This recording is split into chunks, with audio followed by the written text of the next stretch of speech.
yo no sé si a usted le pasa lo mismo que a mí.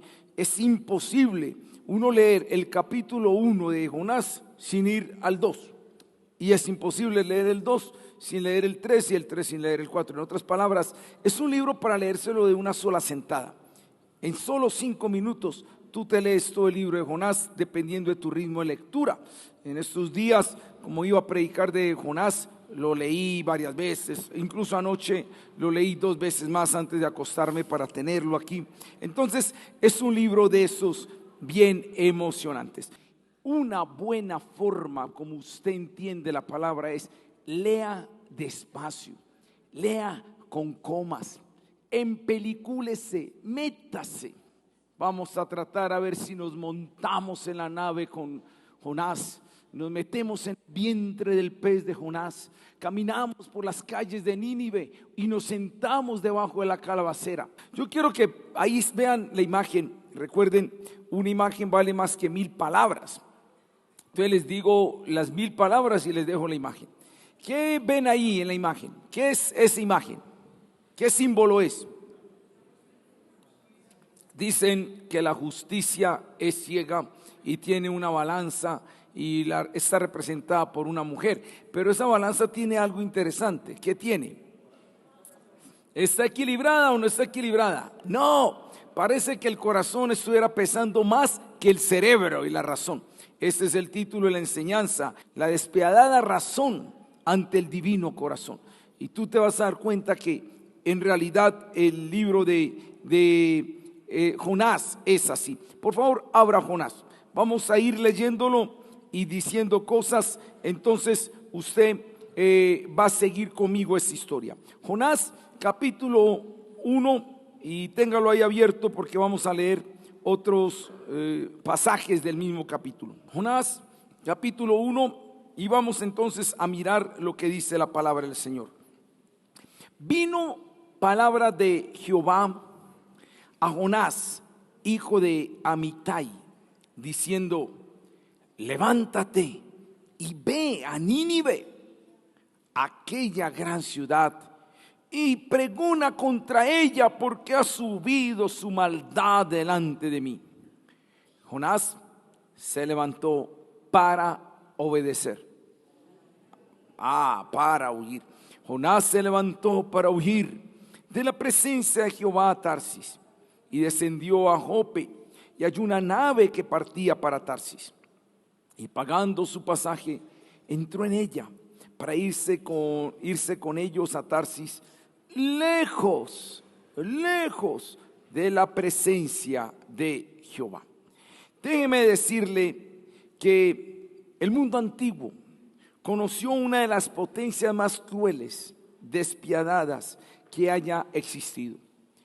La historia, de hecho, en la misma Biblia se nos registra pasajes donde los catalogan como violadores de mujeres, descuartizadores de personas, saqueadores y profanadores de templos. Cada año que venía el verano, los países o ciudades que estaban cerca de ese imperio temblaban pensando cuál será la próxima invasión que Asiria va a hacer.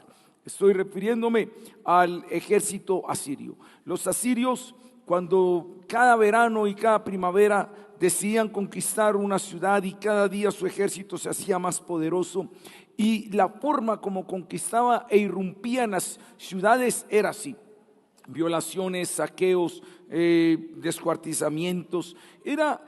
Dicen los historiadores, fue uno de los ejércitos más crueles que haya existido en la historia.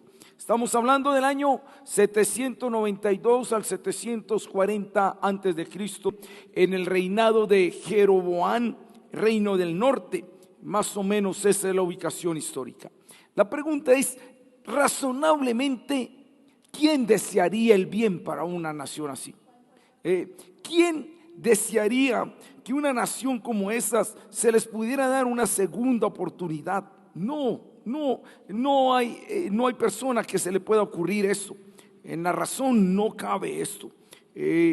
Jonás no fue la excepción. Jonás, por muy profeta de Dios que fuera, por más que conociera la palabra del Señor, Jonás, por más que hubiera leído la ley, Jonás pensaba igual que todos los demás: esta gente es mala, esta gente merece el castigo divino y esta gente merece que no se les perdone ni media. ¿Cuál fue la sorpresa de Jonás? Cuando precisamente a él le dicen: quiero que vayas a Nínive y me prediques y pregones contra ella de su pecado. Jonás no lo podía creer y él prefiere irse a una dirección opuesta a la que Dios lo estaba enviando. Él dice: no voy a Nínive, cojo más bien hacia Tarsis. Ahora, si usted quiere llevarse una dimensión más o menos de lo que era Tarsis, era 4,000 kilómetros más lejos del lugar donde lo habían enviado. Es 4,000, eso es mucho. Si eso fuera en tiempos de hoy, si lo fueras a pagar en un tiquete de avión, fueron millones de pesos que Jonás pagó con tal de no hacer la voluntad de Dios. Él dijo: prefiero gastarme mis millones y prefiero gastarme mis ahorros con tal de no obedecer semejante orden. Y él decide entonces huir de la presencia de Jehová. Jonás, se te olvida el Salmo 139 que dice: ¿a dónde huiré de tu presencia? Jonás, se te olvida Hechos cuando dice: en él vivimos, somos y movemos. No, pues dices que conocías a Dios. ¿Tú crees, Jonás, que pretendes que vas a poder esconderte del que todo lo ve? De que la Biblia dice: de Jehová son los cielos y la tierra, el mundo y su plenitud. Sin embargo, él neciamente decide pagar el alto precio de no hacer la voluntad de Dios.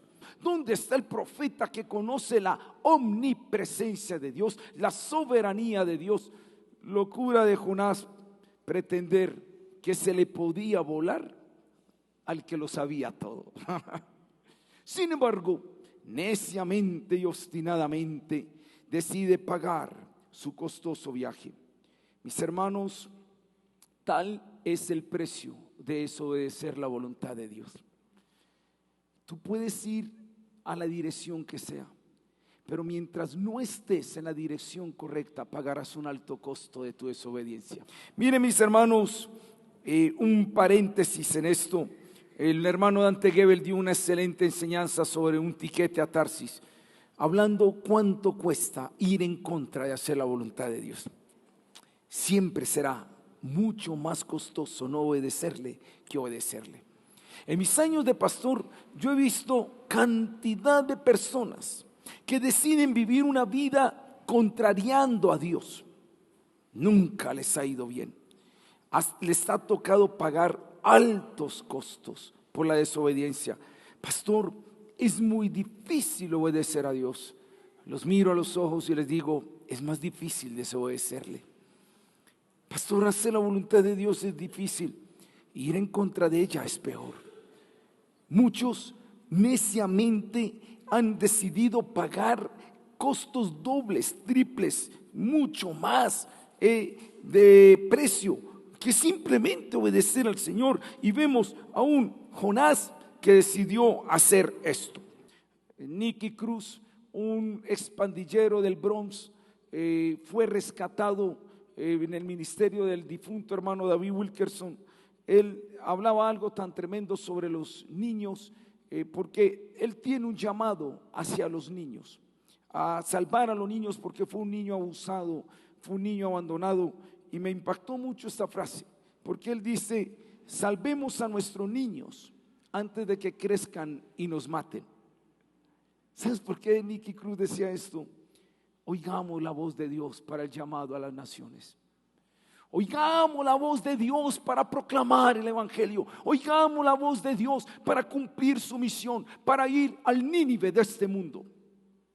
Porque ya esos pecadores nos cargan a veces la vida, y en vez de ir y hablarles del Señor, y en vez de irles y contarles la historia del Señor, se vuelven más bien un motivo de nuestro escape en nuestro egoísta viaje hacia nuestro propio sueños. Tarsis, como te dije, quedaba demasiado lejos y el egoísmo le costó caro a Jonás. Igual está la iglesia del siglo XXI. ¿Sabes, mi hermano? Yo estoy viendo cómo nosotros preferimos gastar millones de pesos en nuestras conveniencias, casa, carro. Preferimos gastar tiempo y dinero en las cosas que nos convienen, pero muchas veces la vida alrededor está necesitando de nosotros. Vaya conmigo a el versículo 4 y sigamos leyendo esta historia. Entonces, pero Jehová hizo levantar un gran viento en el mar, y hubo en el mar una tempestad tan grande que se pensó que se partiría la nave. Y los marineros tuvieron miedo. Para que un marinero tenga miedo, tiene que ser que la tormenta era muy grande. Y cada uno clamaba a su Dios. Y echaron al mar los enseres que había en la nave para descargarla de ellos. Pero Jonás había bajado al interior de la nave y se había echado ¿a qué? A dormir. Y el patrón de la nave se le acerca y le dice: ¿qué tienes, dormilón? Levántate y clama a tu Dios. Quizá Él tendrá compasión de nosotros y no pereceremos. ¿Cómo se puede interpretar que una nave en medio de la tormenta, con una tempestad que estaba arreciando de este modo tan particular, cómo se puede interpretar que había una persona durmiendo? O era demasiado, tenía un sueño demasiado profundo, o era una persona que estaba demasiado cansada, o era una persona que su corazón estaba demasiadamente endurecido, durmiendo en una tormenta, en una tempestad como esta. Y es tremendo porque allá en la borda, interesante, los paganos, los que no tenían a Dios, más fácil, en la borda se levanta un clamor. Tuvieron más iniciativas de orar ellos que el que estaba durmiendo. Oh, mi hermano, mientras en la borda el barco estaba azotado por la tempestad, cada uno clamaba a su Dios, cada uno hacía sus interrogantes, cada uno decía: ¿por qué la tormenta? Cada uno decía: ¿cómo puedo salvar mi vida? Allí, en lo profundo de una nave, estaba el profeta dormilón.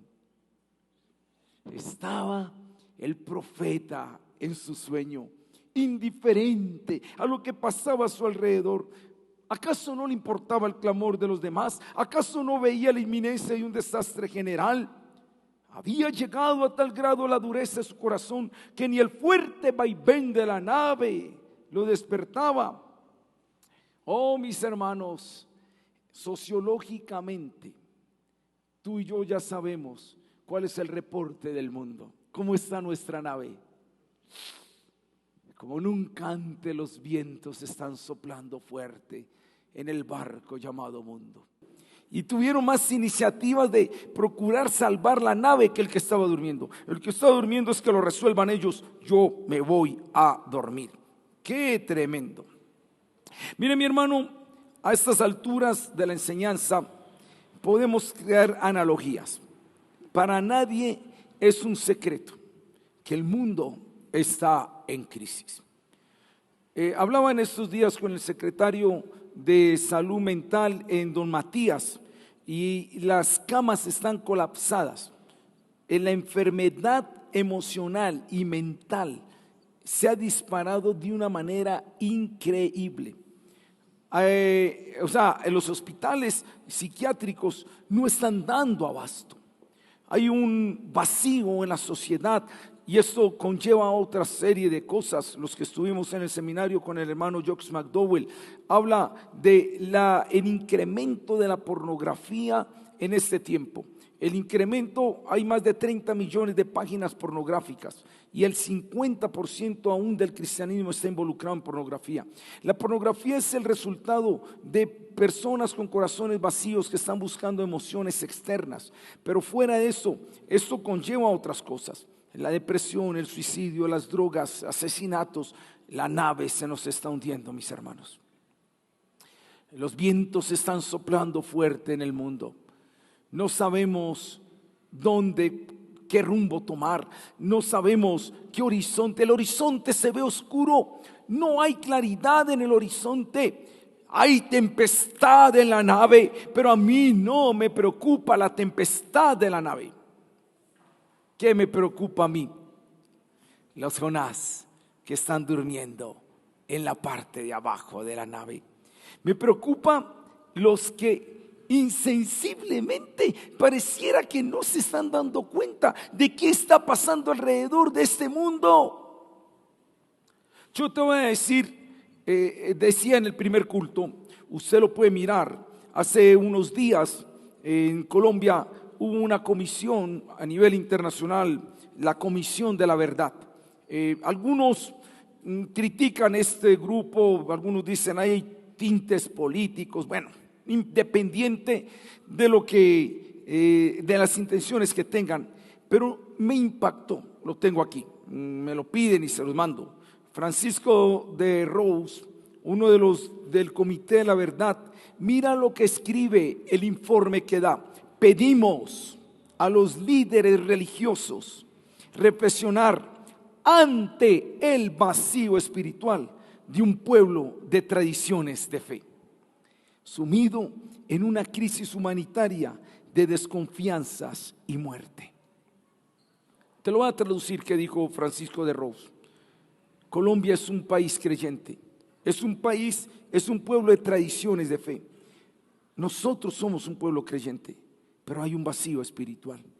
Y no le pidieron al gobierno, no le pidieron a las ONG, a los líderes espirituales, a los líderes religiosos. Miren que hay un vacío espiritual, la nave se está hundiendo. Y veo Jonás durmiendo en el fondo del barco. Como decía esta mañana el pastor Lois, me hacía caer en cuenta.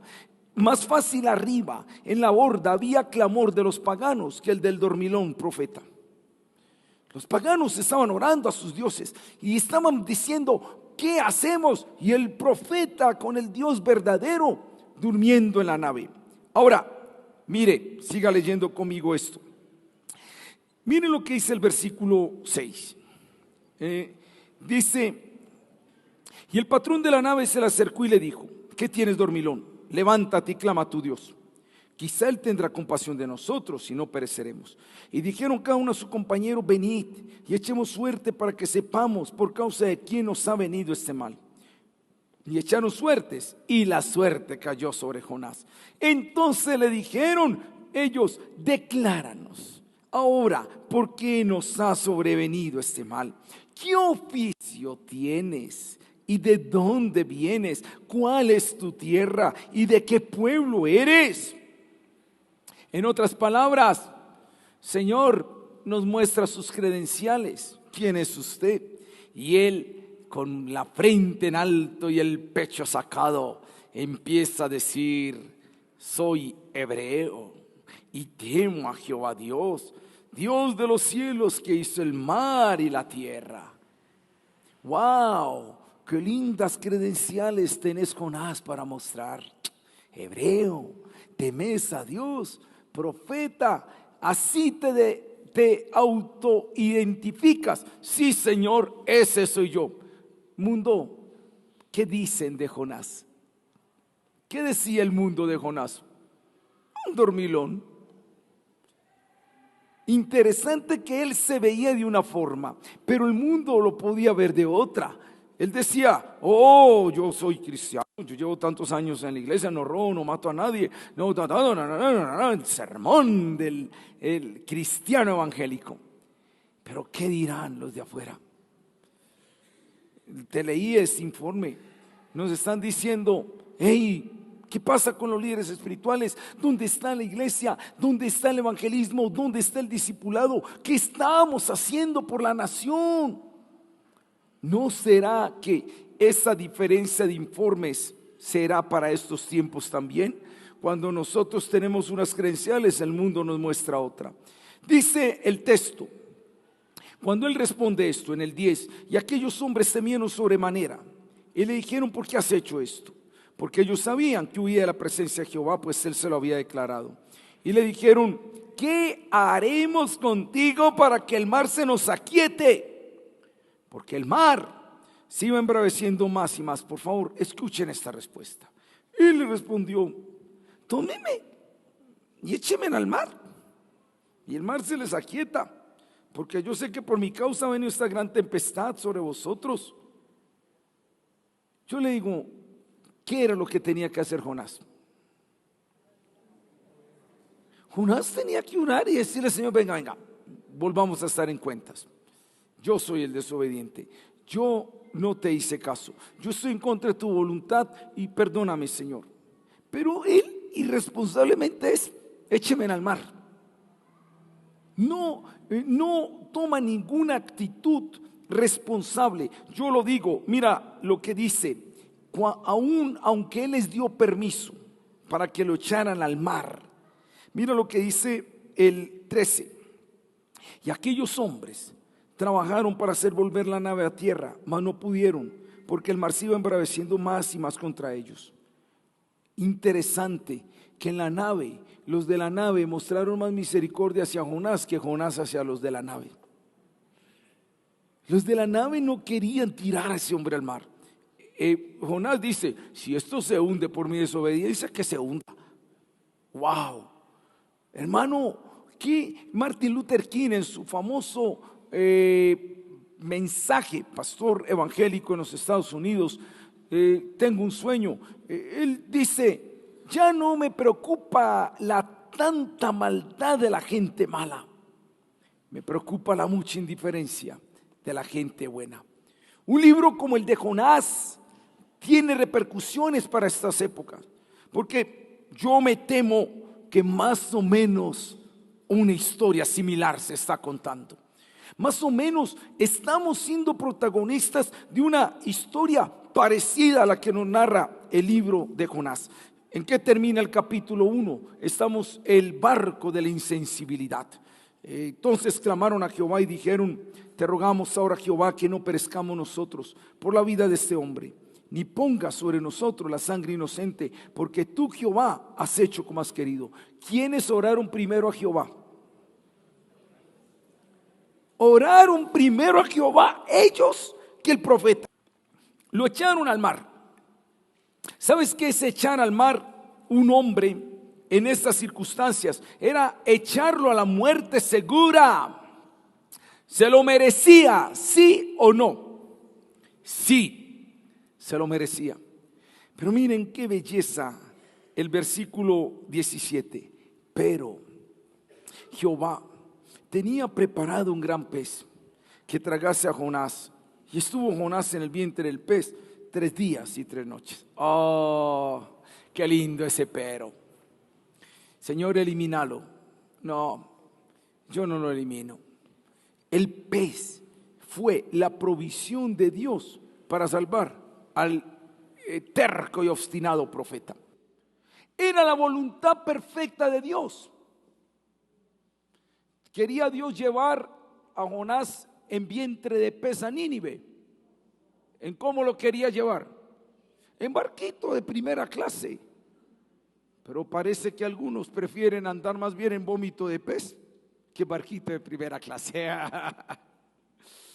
Mi hermano, obedece a Dios para que no tengas que ser devorado por el pez de la prueba. Ese es el capítulo 2. Y ahí es donde entra el segundo punto: el doloroso pez de la misericordia. Algunos, incluso Jonás, vieron el pez como una de las peores circunstancias de su vida. Ahora, si usted se quiere empelicular, empelículese. Él dice, lleno de algas, vio los cimientos del mar, además que el pez había comido otras cosas ahí. ¿Tú te imaginas estar en los jugos gástricos de un pez? Él estaba en eso. Ese pez para él representaba el quebrantamiento. Ese pez para él representaba la prueba. Ese pez para él representaba el dolor. Ese pez para él representaba muchas cosas. Pero ¿sabe qué? El doloroso pez era la misericordia de Dios. Hay misericordias divinas que vienen con estuche de prueba. Hay dolores que Dios diría, yo no quisiera que pasara por ese dolor, pero es la única forma como aprende mi profeta. Hay dolores que Dios no quisiera que los tuviéramos, pero Dios dice, ¿cómo le enseño? ¿Cómo le hablo? ¿Cómo lo hago reflexionar? El pez. Y algunos lo ven como el pez de la prueba, pero en realidad es el pez de la misericordia, es el pez del amor divino. Dios no es un Dios que se deleita castigando a sus hijos como algunos ateos lo quieren hacer entender. No. Pero hay momentos donde un papá de amor tiene que dar sus pelas a sus dormilones, Jonás.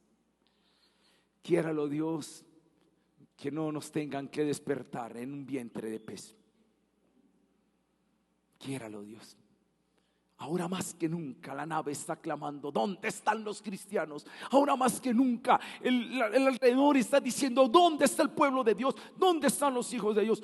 Ahora mi hermano, como yo dije en el primer culto, ¿por qué viajar en pez a Nínive cuando usted puede viajar en barco? Pero algunos prefieren montarse en el pez del dolor que no en el barco de la comodidad. Mira mi hermano, Dios, un hombre, Pablo, y él le estaba llevando a la contraria a Dios. Y cuando Dios se le aparece en Hechos 9, le dice, Pablo, ¿quién eres tú? Y el Señor te dice, dura cosa te es dar patadas contra el aguijón. Soy yo, tu Señor, Pablo. No pelees contra el aguijón porque perderás. Después les doy esa enseñanza. Yo tengo una enseñanza así, patadas contra el aguijón. Mi hermano, no pelees contra el aguijón, porque no hay nadie que se atreva osadamente a darle patada a un aguijón y salga bien. Ir en contra de la voluntad de Dios. Y voy a hacer un pequeño paréntesis.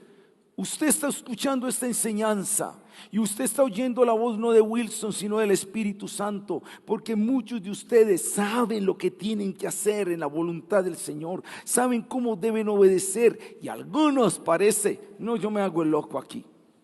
No seas desobediente a la voluntad de Dios, porque te va a tocar pagar un precio caro, muy alto. Jonás lo tuvieron que montar en un pez. Y mira el pez, versículo 1 del capítulo 2. Entonces oró Jonás a Jehová su Dios desde el vientre del pez. Qué triste que un pez nos tenga que sacar la oración, que podría haber sido en el puerto de Jope o en el barco. Hay a veces que la única manera para sacar la oración a un cristiano es metiéndolo en el pez del dolor. Y oró Jonás a Jehová su Dios. Ahora, mira esta oración. Invoqué en mi angustia a Jehová y él me oyó. Desde el seno del Seol clamé y mi voz oíste. Me echaste a lo profundo en medio de los mares y me rodeó la corriente. Todas tus ondas y tus olas pasaron sobre mí. Entonces dije, desechado soy delante de tus ojos, mas aún veré tu santo templo. Las aguas me rodearon hasta el alma, rodeóme el abismo, el alga se enredó a mi cabeza, descendí a los cimientos de los montes, la tierra echó sus cerrojos sobre mí para siempre, mas tú sacaste mi vida de la sepultura, oh Jehová Dios mío. Cuando mi alma desfallecía en mí, me acordé de Jehová y mi oración llegó hasta ti en tu santo templo. Todos los que son papás conmigo y sobre todo los que tuvimos bastantes hijos, ¿cuántos se animan a tener más de 4? Amén, aleluya. Ay, sí, yo quería probarlos. Mi esposa y yo tuvimos 4 hijos. Era Nana la que no me dejaba quieto. Yo soy irresistible y entonces me dejé atrapar. A ver, tu Lala no está por ahí. No se lo digan, no se lo digan. Entonces, pero todos los que tenemos bastantes hijos, con 2 ya se sabe. ¿Por qué será que algunos hijos hay que castigarlos y reprenderlos más que a otros? ¿No les pasa? Yo tuve, de mis hijos hay una que hasta el día de hoy, esa no hay nada, esa es intachable. Mire, de mis 4 hijos, unos requerían más disciplina que otros. ¿Esto está determinando que yo amaba más a uno que a otro? No, no depende del papá, depende del hijo. Y le voy a mostrar en la palabra. Primera de Pedro, capítulo 1, versículos 5 al 7. Está hablando de las cosas lindas que Dios nos dio. Pero en Primera de Pedro 1, 5, 6 y al 7 dice que si es necesario, si tenemos que ser afligidos en diversas pruebas, Dios lo va a hacer. Lo que está diciendo el texto es que Dios no manda pruebas por mandar. Dios no es que un Dios desparchado que ve, tengo un pez, pez, trágate a Jonás. No, Dios no es así. Pero hay a veces que papá va a tener que meternos en el vientre de un pez, de un doloroso pez. Y el vientre del doloroso pez no es rabia de Dios, sino misericordia de Dios, porque de otra forma nos perderíamos. La única manera para que Dios le arranque una oración a su profeta es métalo al pez. Mi hermano, yo prefiero andar en barco que en pez. No busque el pez, aunque si es necesario, Dios lo hará. En Oseas 14:1 hay un pasaje lindo. Cuando estudiamos el libro de Oseas, esa es una belleza del libro. Dios dice: lo llevé al desierto, la llevé al desierto para hablarle al corazón. Y está hablando Dios de Israel. Israel, estás tan distraída en tantas cosas que la única manera para que me oigas es: te voy a llevar al desierto para que me oigas. Él pudo orar en el pez del dolor. Ahora, mira el versículo 8. Ese versículo 8 me impacta. Los que siguen vanidades ilusorias, su misericordia abandonan. Los que siguen vanidades ilusorias, su misericordia abandonan. ¿A qué se está refiriendo él? Él está diciendo, mira lo que dice otras versiones de la Biblia. Te las voy a leer. La Nueva Biblia Viva dice: los que confían en dioses falsos no saben lo que se están perdiendo. La Biblia latinoamericana dice: los que sirven a los ídolos vanos sacrifican sus esperanzas. La Nueva Traducción Viviente dice: los que rinden culto a los dioses falsos dan las espaldas a toda la misericordia de Dios. Mi pregunta es: ¿por qué él menciona idolatría en el vientre del pez? ¿A quién se estaba refiriendo? ¿A los idólatras de la nave? ¿A los paganos que estaban invocando a sus dioses? Se está refiriendo a los idólatras de Nínive. ¿A qué idólatras se estaba refiriendo él? Yo te voy a decir cuál idolatría él se estaba refiriendo. Porque él está diciendo: el que no confía en Dios y se pone a seguir cualquier otra cosa diferente a Dios, va a abandonar su misericordia. ¿Tú qué crees que a quién se está refiriendo? A él mismo. Ahora, pastor, ¿y dónde están los ídolos de Jonás? ¿Dónde están los ídolos? Venga, yo le muestro el ídolo más grande que Jonás tenía. Vuelva conmigo a las oraciones del capítulo 2. Y note todas las veces que se menciona la palabra me o mi. Entonces oró Jonás a Jehová su Dios desde el vientre del pez y dijo: invoqué en mi angustia a Jehová y él me oyó. Desde el seno del Seol clamé y mi voz oíste. Me echaste a lo profundo, me echaste a lo profundo en medio de los mares y me rodeó la corriente, todas tus ondas y tus olas pasaron sobre mí. Entonces dije: desechado soy, mas aún veré tu santo templo. Las aguas me rodearon. Perdón, en esta oración, ¿quién era el centro? Él era el centro. Él era el ídolo. Él era el ídolo. Él era el centro de su vida. Sus oraciones giraban en torno a él. Como dijo una vez el hermano Dante Gebel, el síndrome de la oveja: bendíceme, sáname, libérame, provéeme, puro me. El centro era su vida. Y cuando el centro es su vida, ya no le importa lo que Dios le mande, sino lo que Él quiere. Por eso se pagan los tiquetes caros a Tarsis. Cuando Dios no es el centro, sino mi vida, estoy dispuesto a gastar lo que sea con tal de satisfacer mi vida.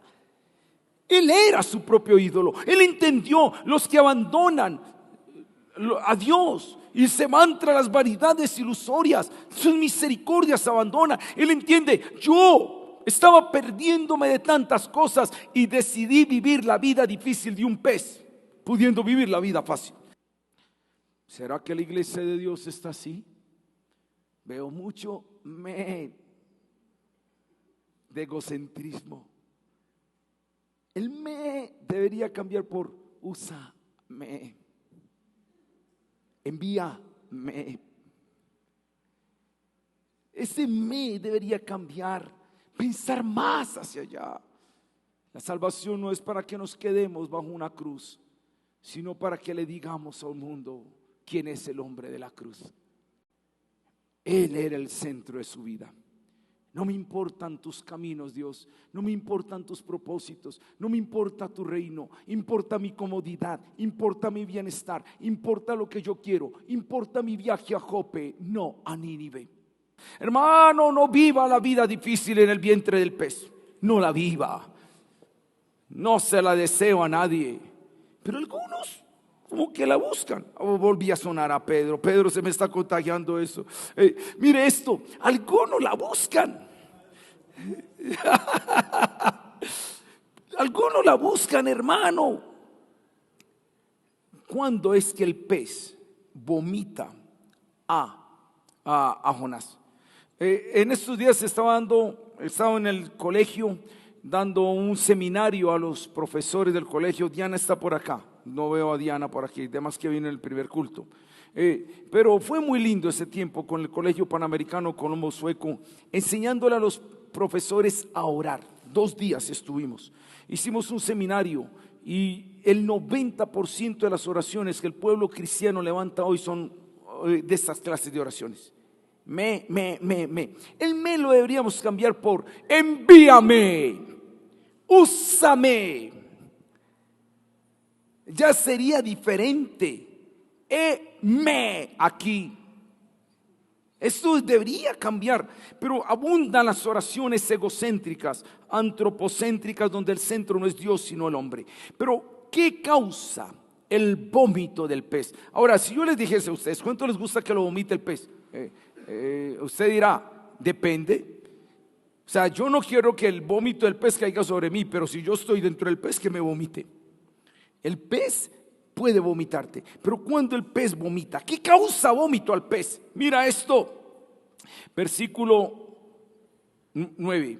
Mas yo, con voz de alabanza, cambia el me por el te ofreceré sacrificios. Pagaré lo que prometí. La salvación es de Jehová. Cuando Él cambia la perspectiva egocéntrica a la perspectiva de Dios, a la perspectiva del reino, el pez dice: este no me gusta tenerlo acá. ¿Quieres que te vomite el pez? Cambia tu perspectiva. Busca primeramente el reino de Dios y su justicia, lo demás será añadido. Ese es el negocio, socio. Preocúpese, mátese por conseguir la plata que sea, para montarse en el carro último modelo y en el mejor televisor, y olvídese de las cosas de Dios. Y puede que la consiga, y en la primera vueltecita le roban el carro y se le quema el televisor. Es que la voluntad de Dios ir en contra es difícil, hermano. En cambio, vos estás en la obediencia del Señor, hasta te regalan el carro y el televisor, porque las bendiciones te alcanzan, dice Deuteronomio. Si tú me obedeces, estas bendiciones te alcanzarán, vos ni siquiera las tenés que pedir. Pero si vos estás en contra de la voluntad de Dios, sos pidiéndola ahí. Montate en el barco de Dios, a Nínive, no a Tarsis. Y el pez lo vomita. Y viene el capítulo 3. Ya vamos terminando. Los últimos capítulos son más cortos. Lo vomita el pez. Entonces yo llamo el tercer punto. Pasa al tercer punto: las calles de la sorpresa. ¡Oh, sorpresa! Yo no sé cómo predicó Jonás, pero por lo que veo, predicó a regañadientes. Pagaré los votos. cumpliré lo que te dije. Y el pelo vomita en una playa y empieza un hombre a decir: Nínive, arrepiéntete porque te quedan 40 días. Por favor, vuélvanse a Dios. Y empieza ese hombre a caminar 3 días diciendo eso. Para asombro de Jonás, la gente se le arrepintió, se le convirtió. ¿Cómo termina uno después de toda esa gente convertida? Yo termino diciendo: uy, gloria a Dios, aleluya, amén. Ya se va a dar cuenta cómo terminó él. Pero aquí son las calles del asombro. Él jamás pensó que esa gente tan dura se le convirtiera con un simplemente les quedan 40 días. Oh, sorpresas hay en las calles de Nínive. ¿Cuántas sorpresas hay en las calles de Nínive? Déjeme, yo le voy a decir 3 cositas en cuanto a estas sorpresas de las calles de Nínive. ¿Por qué se convirtió esa gente tan fácil? Usted puede anotar estas citas. En Amós capítulo 1, versículo 1, se dice que en ese tiempo la tierra experimentó un gran terremoto. Eso lo dice Amós capítulo 1, versículo 1. En el tiempo del gran terremoto, Nínive experimentó un gran terremoto. Dicen también algunos historiadores que más o menos haciendo algunos cálculos, por esa época también hubo un eclipse de sol. Y en esa época un eclipse de sol que todo en pleno día se oscureciera.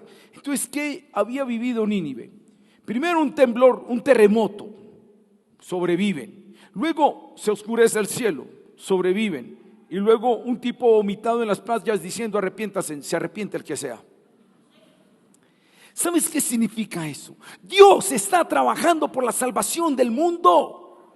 Dios sabe cómo convertir una nación. Dios sabe cómo convertir una ciudad. Dios sabe, Él puede utilizar lo que sea para convertir la gente, pero nunca lo hará sin un profeta que lo predique. Nunca lo hará sin un predicador de la palabra. Nunca lo hará sin un discipulador de vidas. Nunca lo hará si no hay quien lo predique. Como dice Romanos: ¿cómo irán sin haber quien les predique? ¿Y cómo predicarán si no fueren enviados? Cuán hermosos son los pies de los que llevan las buenas nuevas. Oh, mi hermano, Dios está interesado en Colombia, pero Él quiere ver sus Jonás en las calles de Nínive. Mira, estuvimos reunidos el jueves. Yo estoy reunido con varios pastores y unos misioneros. Ellos tienen un propósito a nivel, se están enfocando en América Latina y en Colombia. Y nos reunieron a varios pastores y nos dieron algunas estadísticas. ¿Sabes qué? La iglesia dejó de hacer iglesias. Hay un fenómeno a nivel mundial, ya las iglesias no están haciendo iglesias. Cuando yo comencé mi vida cristiana, yo vine a esta iglesia cuando apenas la iban a inaugurar. Yo fui a la iglesia de Bello cuando apenas la iban a inaugurar. Mi vida espiritual naciente era, Pedro, yo creo que casi que una por año, ¿cierto? ¿Sabes? Fue tan lindo lo que pasó en la central. La iglesia se llenaba y entonces los pastores decían: no, vamos a abrir, ya hay muchos hermanos de tal sector. Entonces vimos que había muchos hermanos de Pedregal. No, que los hermanos de Pedregal, entonces iglesia en Pedregal, iglesia en Bello, iglesia en Santa Cruz, iglesia, se abrían iglesias. Hoy ya no, porque hoy estamos, ya importa, engordémonos nosotros, mostremos número. Wow, pastor, ¿cuántos tienes? 10,000, pastor de 10,000, wow. Pedregal no es esta la mentalidad, los pastores lo saben. Aquí siempre van a haber 2 cultos. Una vez que este culto se llene y que la gente empiece a quedar ahí, abrimos el tercero. Y cuando el tercer culto se llene, otra iglesia. Y volvemos y llenamos el tercero. La idea es llenar siempre un tercer culto para formar una nueva iglesia. Porque hemos perdido el propósito de ir a las calles de Nínive. Y en las calles de Nínive, mi hermano, hay unas sorpresas. Por favor, aprende esto. Nunca calles la palabra del Señor a quien Dios te lo diga. Nunca. Yo ya viví esa experiencia, por causa del tiempo no te la digo. Yo viví la experiencia de callar la palabra a mi mejor amigo en las andanzas del rock. Y cuando lo mataron, el Señor me dijo: tú eras el que él debía escuchar y no hablaste. Yo desde ahí dije: no callaré. Me ha tocado, literalmente me ha tocado. Voy en el carro y el Señor me dice, háblele a esa persona. Soy capaz de parar el carro y venga, yo no sé quién es usted, pero el Señor me dice esto, esto y esto. Y todas las veces que ha pasado así. Yo recuerdo una vez en la Oriental, iba por la Oriental y el Señor miro hacia un lugar y el Señor me dice, háblele a esa chancera. ¡Ja! ¡Qué problema! El razonamiento de uno. Chancera, plena Oriental, van a pensar que el pastor está jugando chance. Que le está echando los carros a la chancera. Ay, Dios. Y uno sí, no. Pero ya había vivido la experiencia de un Jonás que huía de la voluntad de Dios.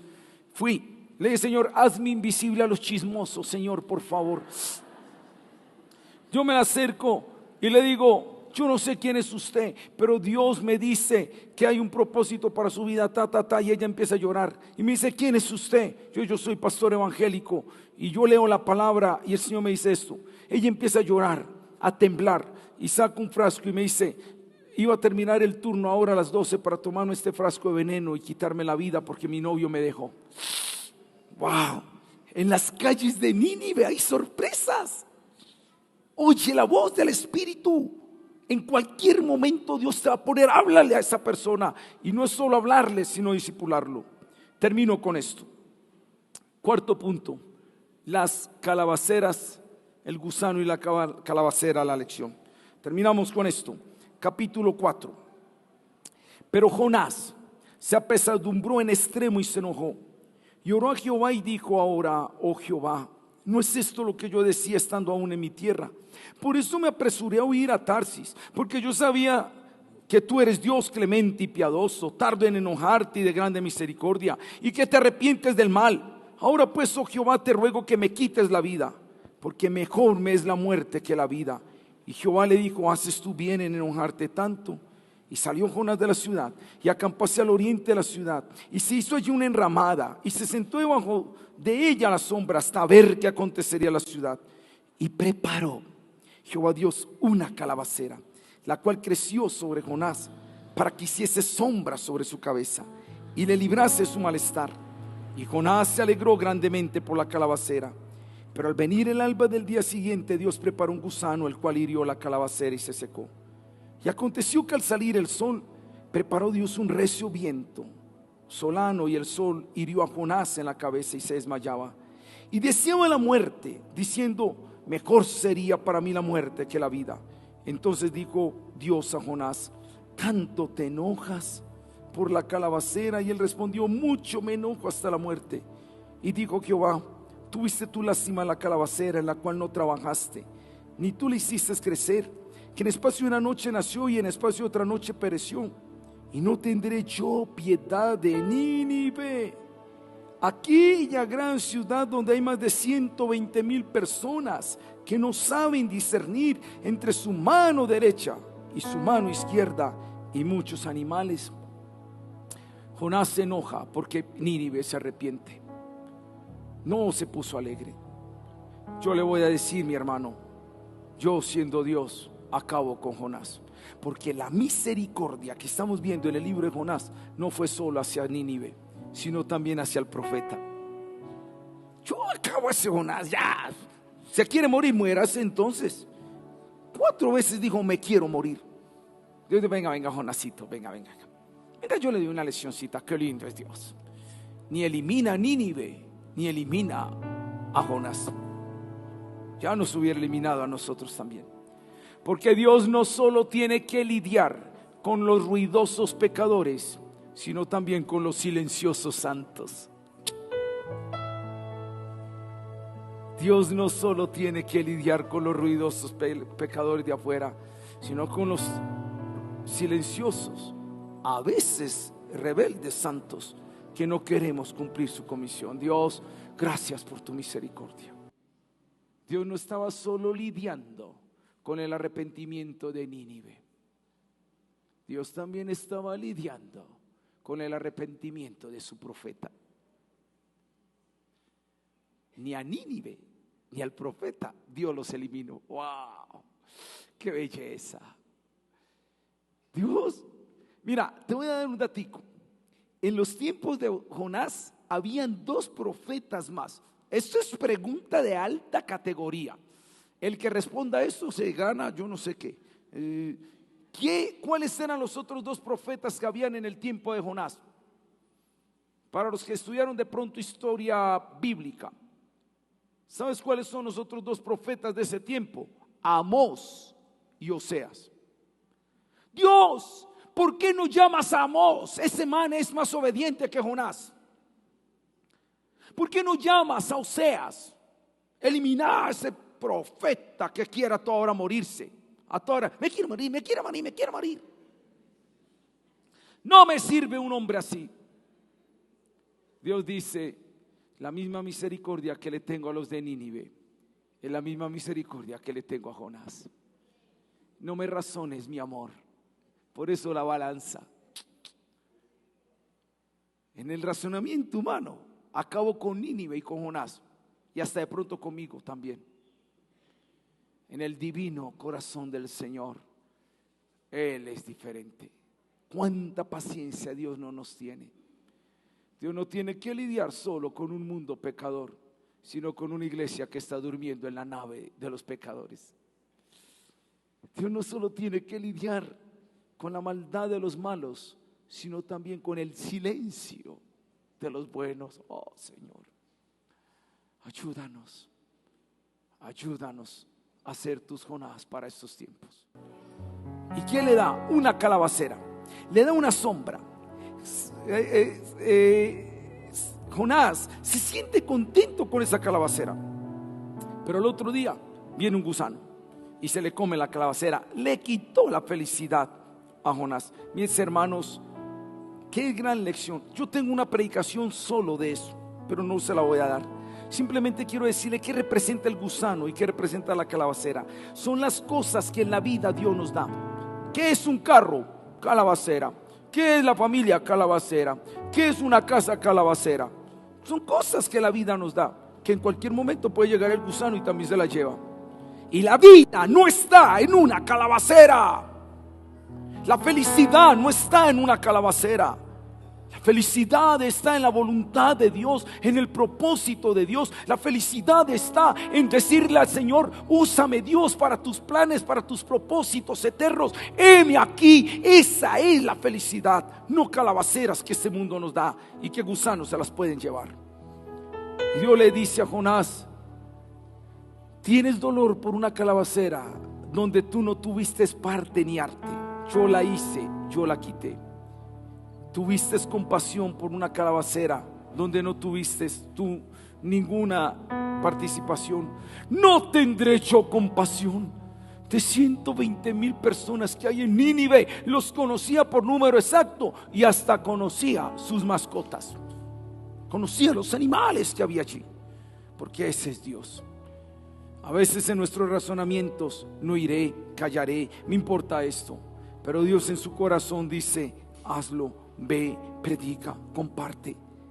Pero a veces pesa más la razón despiadada que el divino corazón del Señor. Jonás nos dice: levantémonos de la nave que se está hundiendo. No durmamos. No optemos por ir en pez. Aprendamos de las sorpresas que puede haber en las calles de Nínive. Y no te aferres a las calabaceras pasajeras que un gusano se las puede comer. Dos cosas pasaron en mi vida. Tuve unos vecinos en la urbanización. Ay, Señor, tremendo esto con los vecinos. En una urbanización se puede oír música alto hasta la 1 de la mañana. Después de ahí es multa. Ellos decían duro: ¿qué importa? Pagamos la multa, pero seguimos en rumba. Ay, Señor. Y ponían esos parlantes casi que parecía que lo pusieran en la ventana de uno. Eso, y yo decía: ay, Dios, llévatelo, Señor. Qué mal es el equipo de sonido. Yo pedía de todo, juicio, pero nada de conversión, nada. Llévatelo, Señor. Así somos nosotros. Preferimos eliminación que misericordia. Y llega Dios en una oración y me dice: ¿cuánto estarías dispuesto a pagar por la salvación de ellos? Entonces uno es como Dios le hace esas preguntas a uno y uno se hace loco. Y uno le dice como, ¿qué, Señor? ¿Cuánto estarías dispuesto a pagar? ¿Orarías por ellos? Sí, de pronto. ¿Sacarías un tiempo de ayuno, oración por ellos? Sí.